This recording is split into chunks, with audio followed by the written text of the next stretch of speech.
हिम्मत न हारिए प्रभु न विसारिए, हिम्मत न हारिए प्रभु न विसारिए, हंसते मुस्कुराते हुए जिंदगी गुजारिए, हंसते मुस्कुराते हुए जिंदगी गुजारिए।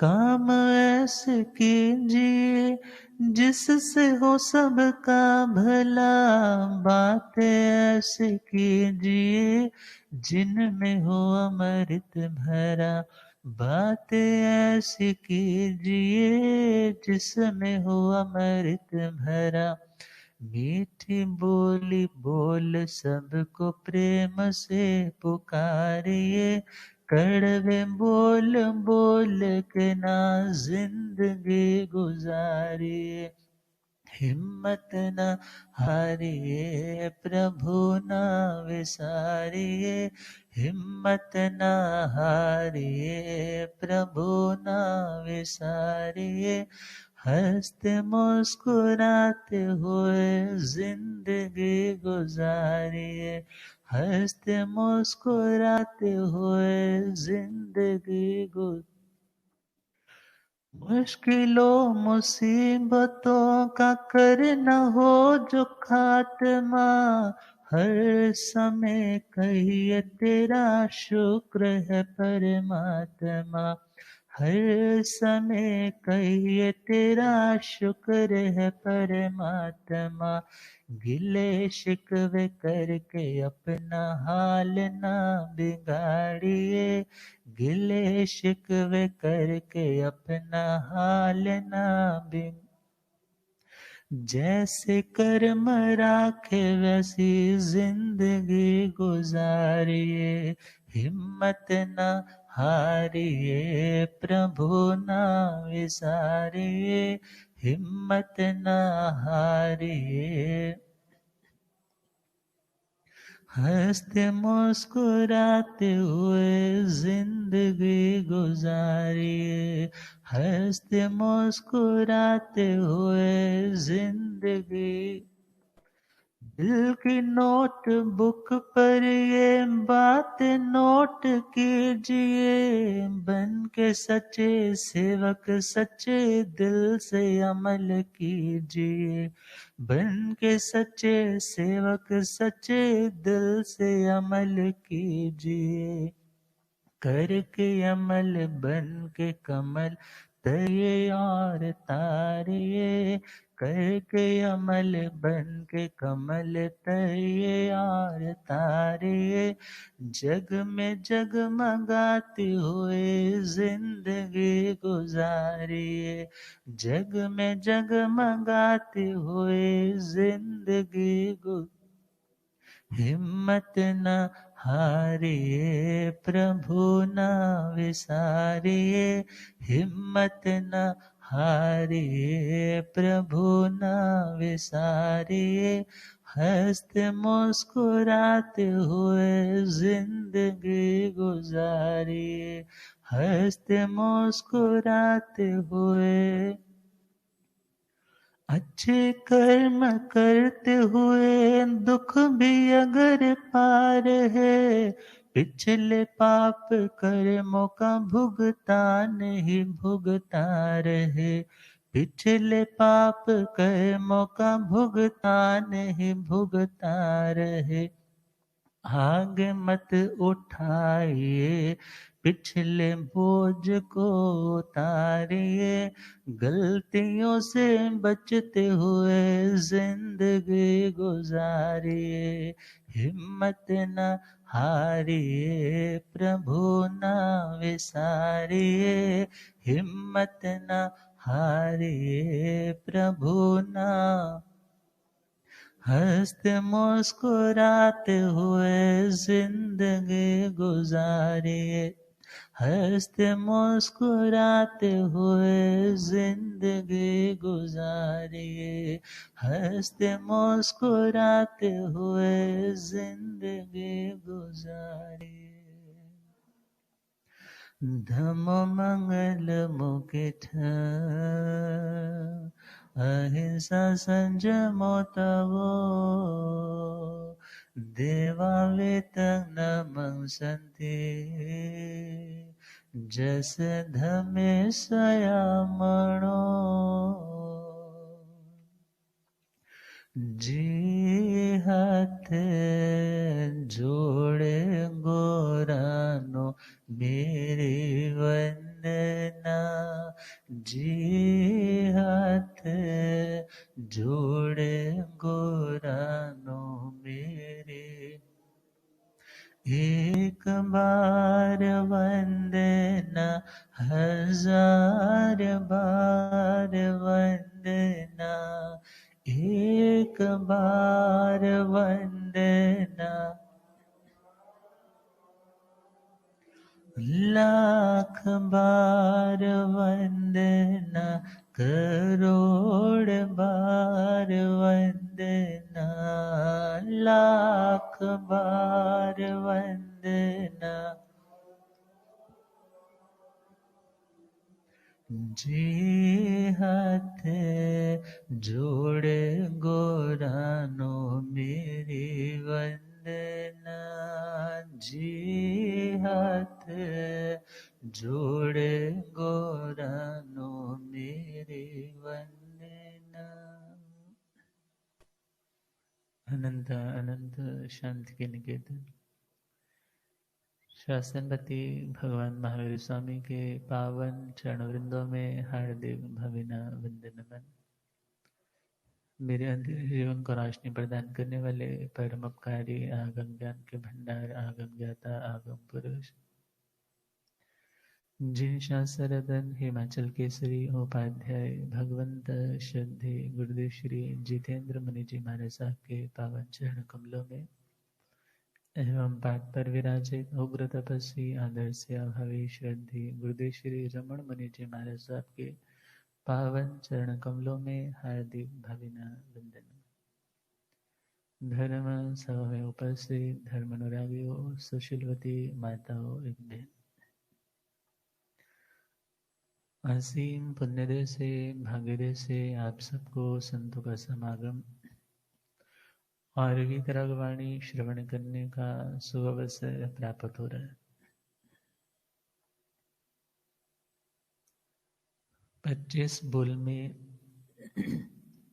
21वां बोल राशि 2 सुनाया जा रहा है। संसार के स्वरूप को संक्षेप रुचि से समझने वाले व्यक्ति को यदि 2 शब्दों में पूरे का पूरा आगम ज्ञान समेट करके देना हो, संपूर्ण लोक की सैर करवानी हो, तो ये 2 ही शब्द है, जीव राशि अजीव राशि। श्रीमद् ठाणम जी सूत्र में पूछा कि अयम लोग, ये लोग, यह यूनिवर्स कैसा है? भगवान ने क्या उत्तर दिया? जीवच्चेव अजीवच्चेव, यह जीव और अजीवमय है, अर्थात इसमें लिविंग और नॉन लिविंग जो द्रव्य है उनसे मिलकर के यह लोक है। फिर पूछा कि प्रभु इस दुनिया में अनंत क्या है? तो भगवान ने क्या कहा? जीवच्चेव अजीवच्चेव, जीव भी अनंत है और अजीव भी अनंत है, पुद्गल को ले लो। फिर पूछा कि हे प्रभु के सासया लोए, इस लोक में शाश्वत क्या है? अब देखना है, यह द्रव्य आर्थिक नय की दृष्टि से उत्तर मिलने जा रहा है। जीवच्चेव अजीवच्चेव, भगवान ने क्या कहा? जीव भी शाश्वत है और अजीव भी शाश्वत है द्रव्य की दृष्टि से, परंतु जब उसकी पर्यायों की बात आएगी तो यह जीव भी अनित्य कहलाएगा और अजीव भी अनित्य कहलाएगा। अवस्थाओं की बात आएगी, पर्यायों की बात आएगी, जो बदलाव दिख रहे हैं वो बदलाव बता रहे हैं, ये वस्तु शाश्वत नहीं। परंतु वस्तु तो शाश्वत है, उसकी पर्यायों की अशाश्वतता के कारण उसे भी अशाश्वत कहा जाता है। अब हम चले श्रीमद् ठाणकजी सूत्र के दूसरे ठाणे में, जहां पे इन दो राशियों का वर्णन आता है। भगवान क्या कहते हैं? दो राशि पणता तंग जहा जीव राशि चेव अजीव राशि चे। जीवों का समूह जीवों की राशि है और अजीवों का ढेर, अजीव द्रव्यों की एक ढेरी लगा दी, और वह क्या है? अजीव राशि। अब हम जीव राशि के ऊपर बात कर रहे थे। जीव कितने हैं? जीवास्तिकाय में हम षड द्रव्य में सुन चुके हैं कि जीव द्रव्य संख्या की दृष्टि से अनंत है। मीन्स उनकी गिनती को आप नहीं गिन सकते, उनकी संख्या हमारी तुम्हारी गणना का विषय नहीं है। और जब बात आई इन जीवों के वर्गीकरण की, वर्गीकरण इज अ क्लासिफिकेशन, उनको जब हम क्लासिफाइड करने जा रहे हैं, उनके हम विभाग बना करके उनको इजीली समझना चाहते हैं, क्योंकि बहुत सारे दालें देख लिया जाए, दालें भी बोलने को एक दाल है, परंतु दालों की वैरायटी कितनी होती है? मसूर की दाल है, ये माह की दाल है, ये तुअर की दाल है, पता नहीं कितनी ढेर सारी वैरायटीज है। ऐसे ही परंतु जाति, जाति का मतलब है सामान्य गुण को लेकर के जब उनको बताया जाता है, उसका नाम होता है जाति। और उस जाति की दृष्टि से तो सभी एक जाति के, जैसे बोलते हैं ना सभी जैन जाति के, हम जैन बंधु है। भले ये कास्ट अब डेवलप हो गई है, पहले ये कास्ट नहीं थी, परंतु जब वह एक जाति के रूप में सामान्य गुणों को लेकर के उस एक कम्युनिटी को पहचान दे दी कि ये इस जाति का है। अब उस जाति में भी देखा जाए कितने अलग अलग तरह के विभाग मिल जाएंगे, ये इस गोत्र का है, ये उस गोत्र का है, ये उस गोत्र का है। ऐसे ही देखे तो दाल है, परंतु वो ये इस वाली दाल है, ये उस वाली दाल है। ऐसे ही जीव तो जीव है, परंतु उनकी विभाविक परिणति और स्वाभाविक परिणति को लेकर के पहले उसके दो भेद है, सिद्ध जीव और संसारी जीव। सिद्ध जीवों को असंसार समापन्नक बोलते हैं और संसारी जीवों को संसार समापन्नक, अर्थात संसार दशा को सम्यक रूप से प्राप्त। संसार जो परिवर्तनशील है, आज आप यहां पर हो, कल को ट्रांसफर कहाँ होने वाली है कुछ नहीं पता। जैसा कर्म है उसके अकॉर्डिंग ही पोस्टिंग होने वाली है। जरूरी नहीं है कि आपकी पोजीशन अपग्रेड ही होगी, वो डाउन भी जा सकती है। और वह डिपेंड करती है हमारे कर्मों पे। आज का कॉस्ट्यूम बहुत सुंदर है, आने वाला शरीर भले पता नहीं देव का मिलना है, त्रियंच का मिलना है, कहाँ जाना है। अब विचारना है जीव, सामान्य दृष्टि से तो हम बोल देते हैं जीव राशि, अर्थात जब हम एक समूह की दृष्टि से बोलेंगे तो बोलेंगे जीव एक है। एक का मतलब है एक जैसे है, एक का मतलब ये नहीं है संख्या एक कर दी। एक का मतलब है हम उनके सामान्य गुण धर्मों को देखते हुए उनकी कैटेगरी एक बना रहे हैं, परंतु उसमें खूब सारे भेद हैं जो हमने 16वें बोल दंडक 24 में पढ़े थे। गति 4 में भी वही देखा जाए, भेद ही है, विभाग ही है, इंद्रियों के भेद है, फिर जातियों के है, काया के है। ये सारे के सारे जीव की विभाविक परिणतियां हैं। विभाविक मीन्स उसके स्वभाव के कारण नहीं, बल्कि उसके विभाव, जब उसने अपने ज्ञाता और दृष्टा इस मूल भाव को छोड़ा और इसके बाद जो जो भी उसने किया वो सब विभाव में काउंट हो जाता है। हम बात करने लगे थे जीव एक है, किस दृष्टि से? बोले चेतना की दृष्टि से, उपयोग की दृष्टि से। जितने भी जीव है, भले वह निगोद का है, एक इंद्रिय वाला है, बेंद्रिय है, तेंद्रिय है, चौरिंद्रिय है, पंच इंद्रिय है, सभी में कॉमन चीज क्या है? जीवत्व, चेतनत्व। सभी में ज्ञान और दर्शन की पर्याय है। किसी की बहुत ज्यादा आवृत्त है, किसी की काफी ज्यादा खुली है। अर्थात जिनके पर्दे ज्यादा उघाड़े हुए हैं, मीन्स जितने ज्यादा उनके वो आवरण हटे हुए हैं, उनका ज्ञान और दर्शन उतना विकसित है। और जिनके वो पर्दे ज्यादा गहरे हैं, उनका अविकसित है, मगर जीरो नहीं। क्योंकि यदि हम ज्ञान और दर्शन ये दोनों के दोनों जीरो मानेंगे तो वह जीव जड़ में कन्वर्ट हो जाएगा, वैसा होता कभी नहीं। तो चेतना की दृष्टि से सभी जीव एक जैसे। जीव के दो भेद, त्रस और स्थावर। त्रस और स्थावर की दृष्टि से जीवों की दो कैटेगरी बन जाती है। त्रस का मतलब क्या होता है? शब्द सुनते हैं ना, संत्रस्त। संत्रस्त मीन्स पीड़ित, भयभीत। जो आदमी डरा हुआ है और उस डर से खुद को उभारने के लिए किसी शेल्टर की, किसी प्रोटेक्शन की सर्च कर रहा है, और वह व्यक्ति फिर इधर से उधर, उधर से कहीं और, आग लग गई मकान को तो उसमें नहीं बैठा रहेगा, बल्कि क्या करेगा? भागम भाग शुरू हो जाएगी, पानी लाएगा, कुछ और देखेगा। यह लक्षण किसके है? सजीवों के। त्रस अर्थात जो अपनी पीड़ा से मुक्त होने के लिए उस स्थान को छोड़ करके दूसरे स्थान पे शिफ्ट हो सकते हैं, मूव कर सकते हैं, स्वतः खुद जा सकते। वे जीव कौन से हैं? त्रस है। और दूसरे स्थावर। स्था गति निवृत्तो, गति की निवृत्ति का मतलब होता है स्थिति। जब हमने चलना, मूवमेंट करना छोड़ दिया, बंद कर दिया, तो वह स्थिति कौन सी है? स्थावर की स्थिति। अब ये नहीं है कि कोई आदमी चल फिर नहीं सकता, पैरालिसिस हो गया तो वो त्रस्त से स्थावर में कन्वर्ट हो गया, ऐसा नहीं है। पिता तो पिता ही रहेगा। जैसे पिता, सपोज आज पिता बुजुर्ग भी हो गया तो भी पिता है, और यदि आज वो उसकी डेथ भी होगी तो भी उसको याद करेंगे तो किस रूप में करेंगे? पिता के रूप में।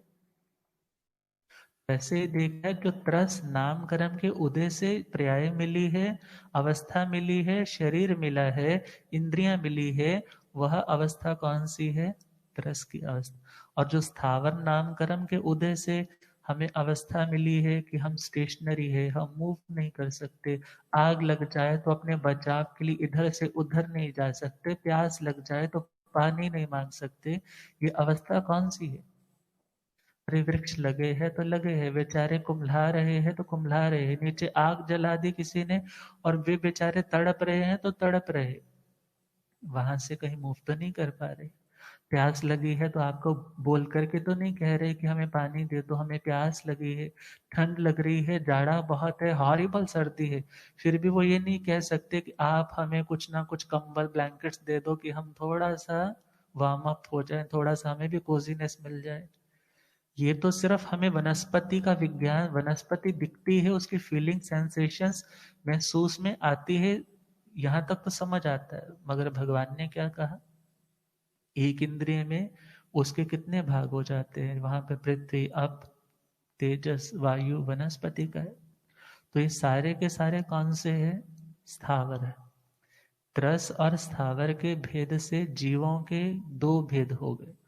अब जीवों के तीन भेद, स्त्री वेद, पुरुष वेद, नपुंसक वेद। स्त्री वेद अर्थात स्त्री के रूप में जब उसे पुरुष की कामना है तो उसका वेद कौन सा है? स्त्री वेद।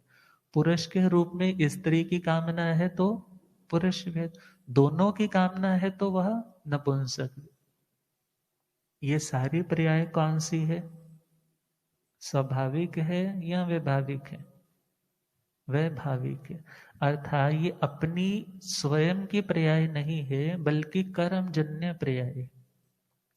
इसलिए बोला जाता है अवेदी को मोक्ष है, वेदी को मोक्ष नहीं है। अवेदी का मतलब है जिसका वह वेद मोहनीय क्षीण हो गया, उसका मोक्ष है। वेद मोहनीय मीन्स जिसकी वासनाएं जिस निमित्त से पैदा होती है वे कर्म नष्ट हो चुके हैं, इसलिए कहा जाता है स्त्री लिंग में भी मोक्ष है, पुरुष लिंग में भी मोक्ष है, इवन नपुंसक लिंग में भी मोक्ष है। परंतु यदि उसका वेद मोहनीय कर्म, बाह्य स्ट्रक्चर आपकी मुक्ति में बाधक नहीं है, भीतर की विकृति है, तो मोक्ष नहीं। तो अब विचार आ रहा है चार जीवों के चार भेद, वो गति की अपेक्षा से है। गति इस अवस्था, जैसे कह देते हैं ना, उस बेचारे ने अपने परिवार की इतनी मेहनत से परवरिश की, बच्चों को पढ़ाया लिखाया, बाहर देश में पढ़ने के लिए भेजा, आज बच्चे बड़े अच्छे सेटल्ड है, परंतु वे वापस तो आ गए, मगर वो लोग इतने मनी मैनिएकल है, उनको अपने पैसे कमाने से फुर्सत नहीं, और वो बूढ़ा बेचारा पानी के लिए दवाई के लिए तड़पता है, उसकी तो दुर्गति हमारे से देखी नहीं जाती। अब यहाँ दुर्गति का मतलब क्या है? दुरावस्था, बुरी अवस्था, बुरी सिचुएशन, बुरे हालात, ऐसे बेहाली में रखा है, तंग हाली में रखा है कि तरस आता है। तो सिमिलरली यहाँ पर भी गति का अर्थ है क्या है? गति नामकरण के उदय से मिलने वाली अवस्था, स्थिति, सिचुएशन, स्टेट है, उसका नाम क्या है? गति है। और गति की दृष्टि से जीवों के चार विभाग कर दिए, नरगति के जीव, त्रियंच गति के, देव गति के और मनुष्य गति। अब आगे चले, जीवों के पांच भेद। जीवों के पांच भेद किस दृष्टि से? जाति की अपेक्षा से। एक इंद्रिय जाति, भेन्द्रिय जाति, त्रेंद्रिय जाति, चारेंद्रिय जाति, पंच इंद्रिय जाति। एक इंद्रिय में जिनके पास स्पर्श इंद्रिय है, जस्ट टच वाली सेंसेशन है। अब बेंद्रिय वाले जिनके पास स्पर्श इंद्रिय के साथ साथ रस इंद्रिय भी। तीन इंद्रिय वाले एडिशन में जिनके पास घ्राण इंद्रिय, स्मेल की भी पावर है। चार इंद्रिय वाले जिनके पास देखने की कैपेसिटी है, जिनके पास आंखें है। और पंच इंद्रिय वाले जिनके पास इन एडिशन, वो चार तो है ही है, उसके साथ पांचवी श्रोत्र इंद्रिय भी। उस दृष्टि से क्या कहा, जीवों के पांच विभाग बनते हैं, वह है जाति की अपेक्षा से। एक इंद्रिय जाति, बेंद्रिय जाति, तेंद्रिय जाति, चारेंद्रिय जाति और पंच इंद्रिय जाति। और आगे चले तो जीवों के छह विभाग, छह रूपों में हम जीवों को डिफाइन कर सकते हैं। पृथ्वी का है, अप का है, तेजस का है, वायु का है, वनस्पति का है और त्रस का है। पहले पांच क्या है? स्थावर है। पृथ्वी का है, अप का है, तेजस का है, वायु का है और वनस्पति का है। काय का मतलब क्या होता है? काय हम लोग तो समझते हैं, काय इज अवर बॉडी, हमारा शरीर। बोलते ना, तेरे को निरोगी काया का सुख मिले। अब काया शरीर को बोलते, परंतु शरीर को शीर्ण जीर्ण नष्ट होने की दृष्टि से शरीर बोलते हैं, और इकट्ठे संघात रूप में होने के कारण, पुद्गलों के परमाणुओं के यूनाइटेड फॉर्म के कारण इसे काय बोलते।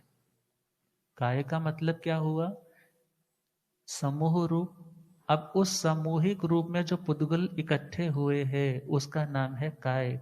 और जब ये जीर्ण शीर्ण होकर के नष्ट भ्रष्ट होते हैं, अलग होते हैं, उसका नाम क्या होता है? शरीर। अब काया की दृष्टि से इसके छह विभाग कर दिए, पहले पांच स्थावर है और लास्ट वाला एक त्रस है। जीवों के सात भेद। जब सात भेद किए तो वहां पर क्या कहा? नारकी, त्रियंच, त्रियंचनी, मनुष्य, मानुषी, देव और देवी। क्योंकि नारकी जितने भी होते हैं सारे के सारे नपुंसक लिंग वाले होते हैं, उनके पास पुरुष लिंग या स्त्री लिंग नहीं। देव और देवी देखा जाए पुरुष लिंग और स्त्री लिंग में ही होते हैं, नपुंसक लिंग वहां नहीं होता। और पुरुष इंसानों में देखा जाए तो सभी तरह के होते हैं, मगर यहाँ पर दो ही रखे हैं, मनुष्य और मानुषी। और त्रियंचों में भी यहाँ पर दो ही काउंट किए हैं, त्रियंच और त्रियंचनी। अब आगे चले 8 जीवों के 8 विभाग। 4 गति है, उसका पर्याप्त और अपर्याप्त। पर्याप्त और अपर्याप्त हमने पढ़ा था। पर्याप्तियां कितनी है? 6 है पर्याप्ति। पर्याप्ति का मतलब क्या है? एक शब्द आता है ना, पर्याप्त। पर्याप्त इज सफिशिएंट। पर्याप्त मीन्स जैसे सपोज आपकी डाइट है 3 फुल्के, एक टाइम आप शाम को खाने बैठे हो, लास्ट आपका डिनर चल रहा है, तो आप 3 ही रोटी खाते हो, तो सामने वाले ने आकर के एक और रख दिया, आप क्या बोलते हो? नहीं नहीं, but it is sufficient, it is more than sufficient, अब बहुत हो गया जी, अब आप ले जाइए।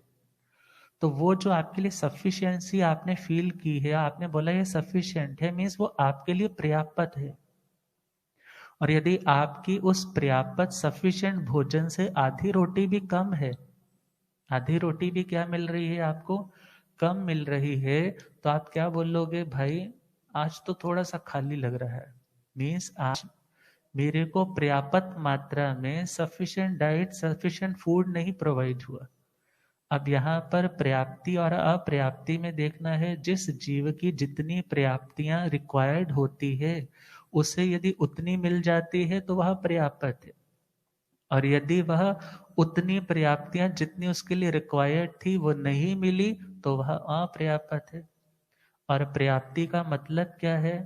जीव की कर्मजन्य वह शक्ति जिसके द्वारा वह माता के गर्भ में जैसे ही आया, रज और वीर्य जैसे ही उसे मिले और उन्हें वह भोजन आदि के रूप में परिणत चेंज करता है, उनको चेंज करने की, परिणमन करने की जो उसकी शक्ति है, जो उसकी काबिलियत है, जो उसका पोटेंशियल है, उसका नाम क्या होता है? पर्याप्ति। वह है आहार पर्याप्ति, शरीर पर्याप्ति, इंद्रिय पर्याप्ति, श्वासोश्वास पर्याप्ति, भाषा पर्याप्ति और मन पर्याप्ति। और कम से कम एक इंद्रिय वाले जीव के पास भी 4 पर्याप्तियां होती हैं, पहले वाली 4। और यदि वह 3.5 में काल करता है तो वह अपर्याप्त है। और इसी प्रकार लास्ट में चले तो यदि असंगी है तो उसके पास मन पर्याप्ति नहीं, 5 पर्याप्ति हैं। और यदि पहले काल कर गया तो अपर्याप्त है। और मनुष्य संगी जिनके पास मन है, जो त्रियंच है, जो मन वाले हैं, और यदि 6 की 6 पर्याप्तियां, जितनी उनके लिए सफिशिएंट पर्याप्तियां चाहिए थी उतनी उनके पास होगी तो वे पर्याप्त है। और यदि वह पूरी नहीं हुई तो अपर्याप्त है। अब विचार करना है, जितने भी गर्भज मनुष्य है वे तो पर्याप्त और अपर्याप्त होते हैं, मीन्स कोई भी हो सकता है, परंतु जो समूर्छम जीव है वो सारे के सारे एकांत रूप से अपर्याप्त ही होते हैं, पर्याप्तियां पूरी नहीं कर पाते और अपर्याप्त दशा में ही काल कर जाते। तो ये विभाग जब जीवों के हमने 6 किए तो वह पर्याप्तियों की दृष्टि से हुई। जब हमने 7 और 8 विभाग किए तो वहां पर 4 गति का हमने पर्याप्त अपर्याप्त किया था।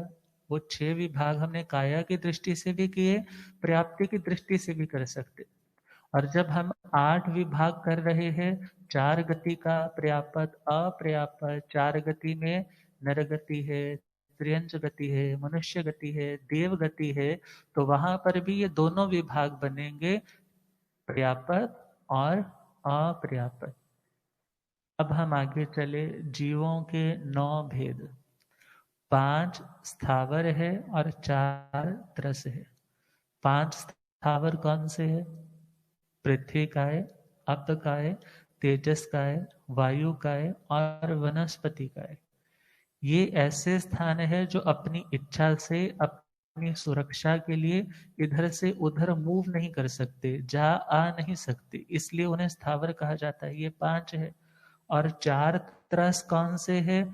जो त्रास अर्थात भय या किसी वेदना पीड़ा से पीड़ित होकर के खुद को प्रोटेक्ट करने के लिए, खुद की डिफेंस करने के लिए मूव कर सकते हैं, वो है त्रस जीव। त्रस नाम का कर्म के उदय से उन्हें वह अवस्था मिली है, तो वह है इंद्रिय, 2 इंद्रियों वाले, 3 इंद्रियों वाले, 4 इंद्रियों वाले और 5 इंद्रियों वाले। जीवों के 10 भेद। अब 10 भेद बनाने हैं तो वह 5 जातियां हैं, और 5 जातियों के ही हम देखें पर्याप्त और अपर्याप्त। जीव के 11 भेद, 5 सूक्ष्म और 6 बादर। सूक्ष्म का मतलब जस्ट और जस्ट मैन्यूट, छोटा, मीगर, बहुत माइक्रोस्कोप से देखने योग्य हो, हम मोस्टली उसी को ही सूक्ष्म बोलते हैं। मगर जो भगवान ने सूक्ष्म बताया है वो हमारी दृष्टि का विषय नहीं है, इवन माइक्रोस्कोप से भी नहीं देखा जा सकता। अब पृथ्वी काय या अप काय या तेजस काय के जो शरीर है वो असंख्यात देखा जाए तो जीवों का समूह रूप है जो उनके शरीर के रूप में प्रकट हो रहा है। परंतु आज का विज्ञान जल, उस पानी के आश्रित जीवों को तो किसी हद तक देख रहा है, मगर पानी स्वयं जीवमय है, अर्थात वो जो पानी की एक ड्रॉपलेट भी दिख रही है वो भी असंख्यात जीवों का समूह, मीन्स उनका शरीर ही मैनिफेस्ट हो रहा है। यहाँ तक साइंस अभी तक नहीं पहुंची। तो भगवान ने क्या बताया, जीवों के जब हम 11 भेद करेंगे तो वहां पर 5 सूक्ष्म है, 6 बादर है, और 5 सूक्ष्म में कौन से आएंगे? पृथ्वी काय, अप काय, तेजस काय, वायु काय और वनस्पति काय। ये 5 सूक्ष्म ऐसे हैं पूरे के पूरे लोक में ठसाठस भरे हुए हैं। इनके आने जाने, मूव करने का हमारे ऊपर कोई प्रभाव नहीं। हमारी गति, हमारी स्थिति, हमारा श्वासोश्वास, इन सभी क्रियाओं का इनके ऊपर भी कोई प्रभाव नहीं पड़ता। तो ये 5 सूक्ष्म है, 6 बादर है। तो पृथ्वी का आदि जो पहले 5 है, इनका सूक्ष्म और बादर 2 भेद बनते हैं। तो उस दृष्टि से हम देखें तो पृथ्वी काय का बादर रूप भी है, अब काय का बादर रूप, बादर इस बड़ा, बादर का मतलब स्थूल, और तेजस काय है, वायु काय है, वनस्पति काय है, और लास्ट वाला है त्रस। त्रस में तो हमें दिख ही रहे हैं बेंद्री से लेकर के पंचेंद्रिय तक। अब जीव के 12 भेद, जिन्होंने 25 बोल पढ़े हैं उनको तो बड़ा अच्छा लग रहा है, हमारा सब रिवाइज हो रहा है, हमें और क्लियर हो रहा है। और जिन्हें अभी नहीं समझ लग रहा तो थोड़ी थोड़ी क्यूरियोसिटी तो होगी कि हमें भी पता लगना चाहे जाइनोलॉजी में क्या कुछ आया है, आज हम क्यों नहीं जान पा रहे, इतना कुछ हमें आता है, अपनी साइंस क्यों नहीं आती। तब जीव के 12 भेद जब बताए तो 6 काया का पर्याप्त और अपर्याप्त। अब जीव के 13 भेद, जीव के 13 भेदों में चले तो एक इंद्रिय सबसे पहले ले। एक इंद्रिय में कौन कौन आया? पृथ्वी का है, अप का है, तेजस का है और वायु का है। वनस्पति काय को हमने अलग रखना है। ये कितने हो गए? 4। अब वनस्पति काय है तो वनस्पति के आगे 2 डिविजन्स कर दिए, एक प्रत्येक और दूसरा साधारण। प्रत्येक नामकरण के कारण जो अवस्था है जीव की वह प्रतीक है, और साधारण नामकरण के कारण जो अवस्था है वह साधारण है। प्रत्येक मीन्स जिसको हम काउंट कर सकते हैं, जहां हम गिनती कर सकते हैं, एक शरीर एक आत्मा, या एक शरीर और उसमें गिनती की आत्माएं, जैसे बहुबीजी आदि, अमरूद है, कीवी है, इसमें हमें दिखते तो हैं बहुत सारे जीव। और चले जाए मटर है तो मटर के दाने 3 है, 4 है, 5 है।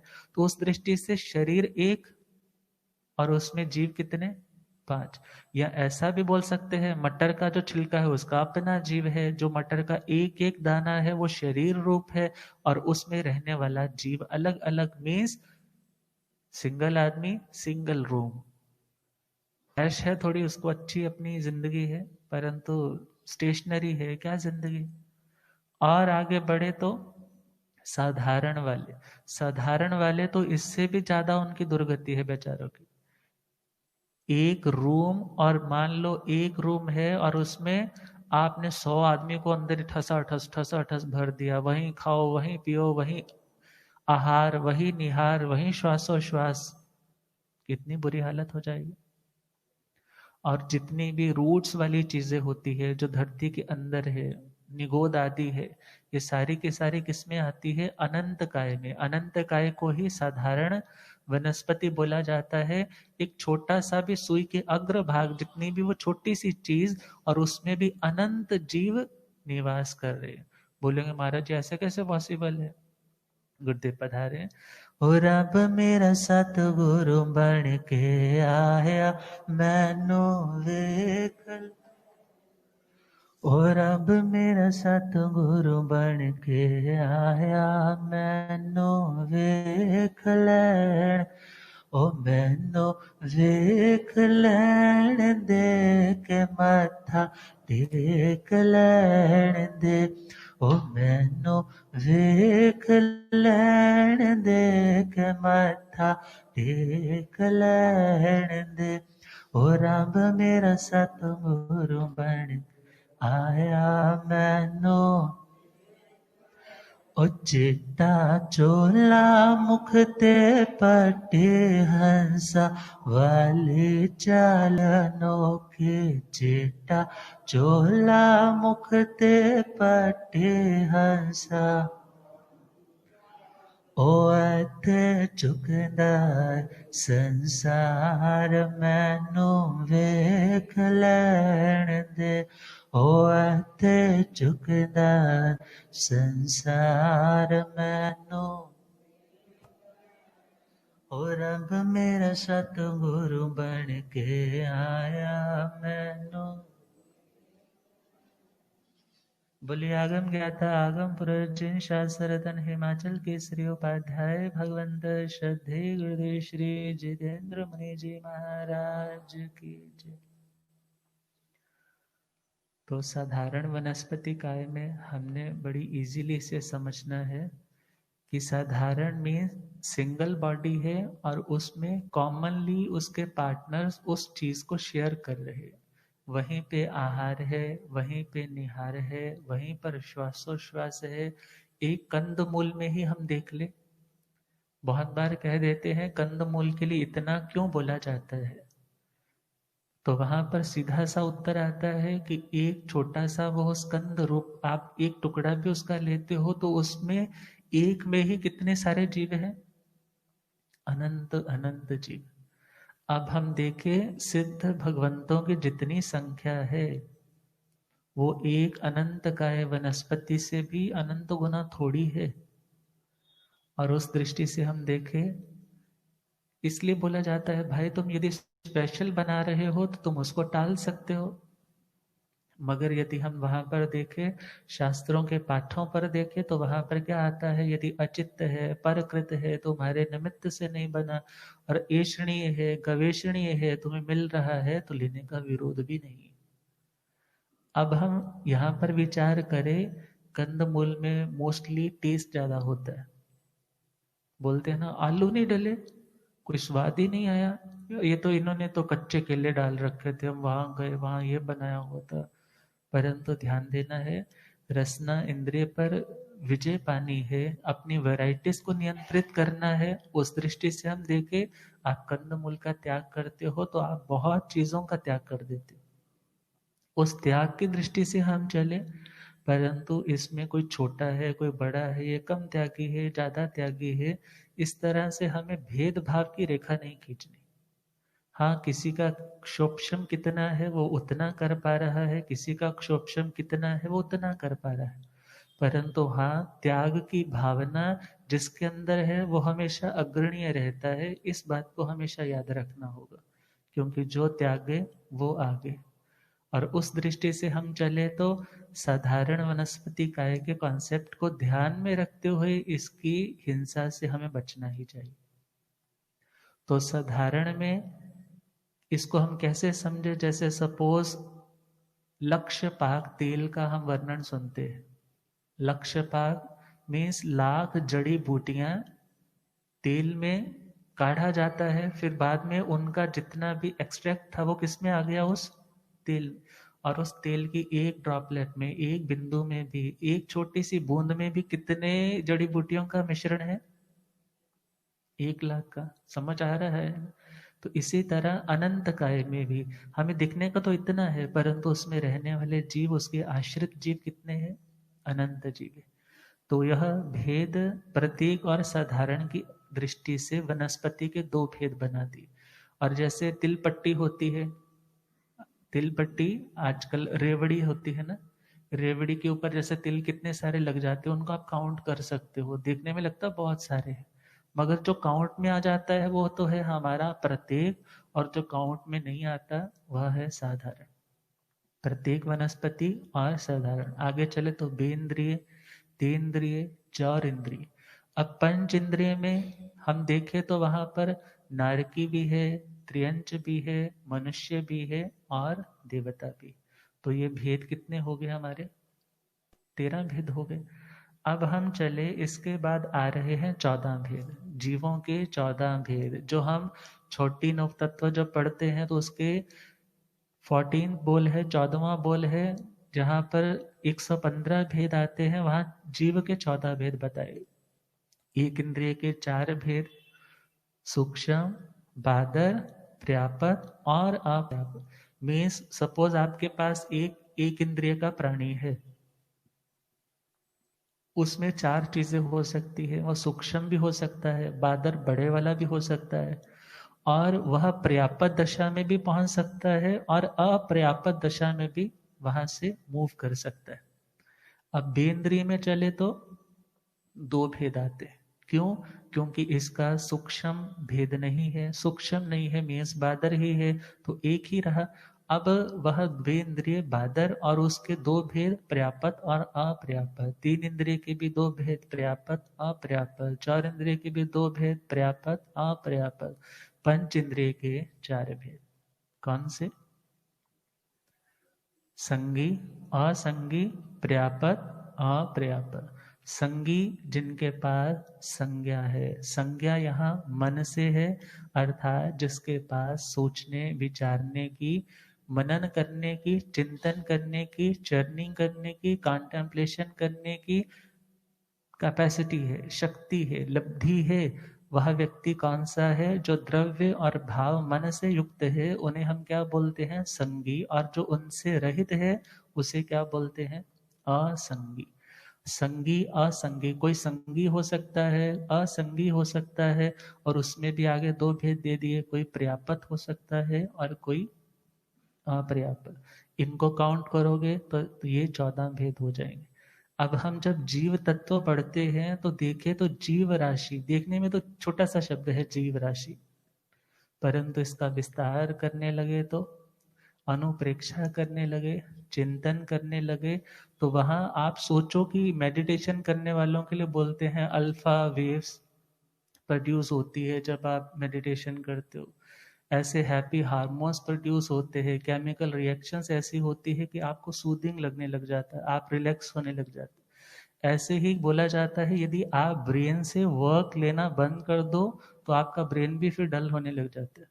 और जब आप स्वाध्याय में आपको रस आता है, आप अनुप्रेक्षा में गहरे उतरते उतरते सेल्फ रिलेट करते ये सोचते हो, हे आत्मा, एक भी स्थान ऐसा नहीं जहां तूने जन्म और मरण नहीं किया।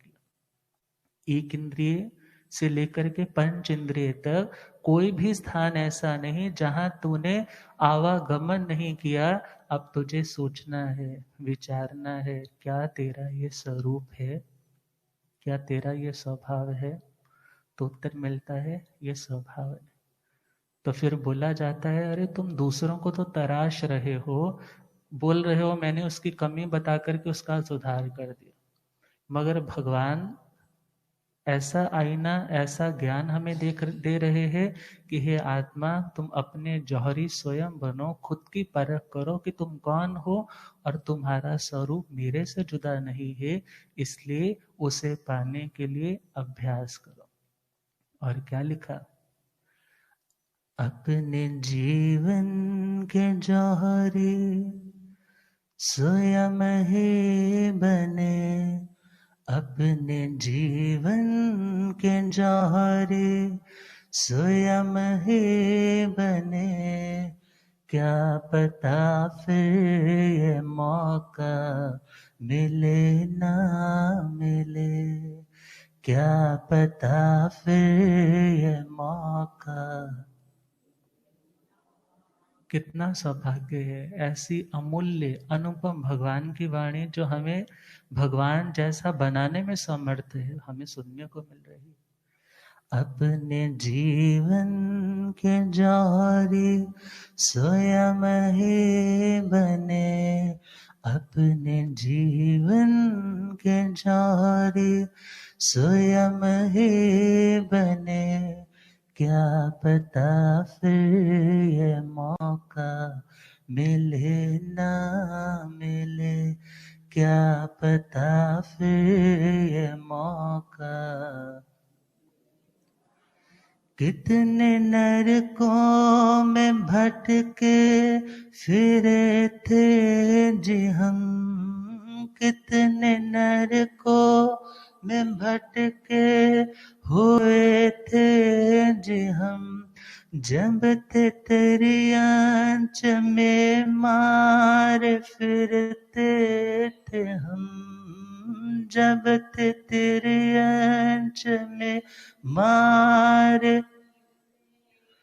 देव बन भी गए तो तरसते थे हम, देव बन भी गए तो तरसते थे हम।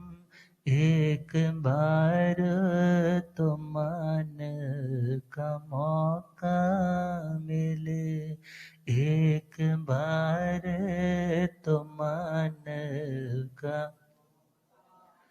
अपने जीवन के जौहरी स्वयं ही बने, अपने जीवन के जौहरी।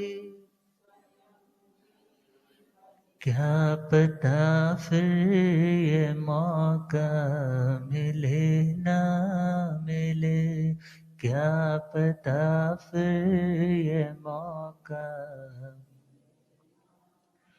पर पदार्थों से परिचय बहुत हो गया, पर पदार्थों से परिचय बहुत हो गया। जाग जाओ रे अंतिम समय हो गया, जाग जाओ रे अंतिम समय।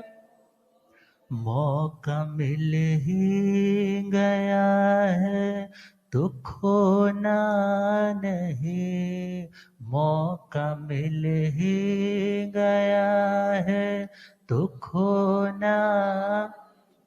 4 दिन का सफर है जी सोना नहीं, 4 दिन का सफर है जी सोना नहीं। मोक्ष पथ के सभी हम तो राही बने, मोक्ष पथ के सभी। अपने जीवन के जौहरी स्वयं ही बने, अपने जीवन के जौहरी स्वयं ही बने। क्या पता फिर ये मौका मिले ना मिले, क्या पता फिर ये मौका। हम किसी के नहीं कोई हमारा नहीं, हम किसी के नहीं कोई हमारा नहीं। तन भी अपना नहीं कोई सहारा नहीं, तन भी अपना नहीं कोई सहारा। आत्मा है अकेली अकेला सफर आत्मा है अकेली, अकेला कर्म जैसे करे वैसी वैसी डगर, कर्म जैसे करे वैसी वैसी धर्म करने करे और आगे बढ़े, धर्म करने करे और आगे बढ़े, समता भावों से जीवन सुहाना बने, समता भावों से जीवन। अपने जीवन के जौहरी स्वयं ही बने, अपने जीवन के जौहरी स्वयं ही बने, क्या पता फिर मौका मिले ना मिले, क्या पता फिर ये मौका मिले ना मिले, क्या पता फिर ये मौका मिले ना मिले। तो अब इसके आगे जो आएगा, अब लोग श्रद्धे गुरुदेव कृपा करेंगे इन्हीं मंगल कामनाओं के साथ।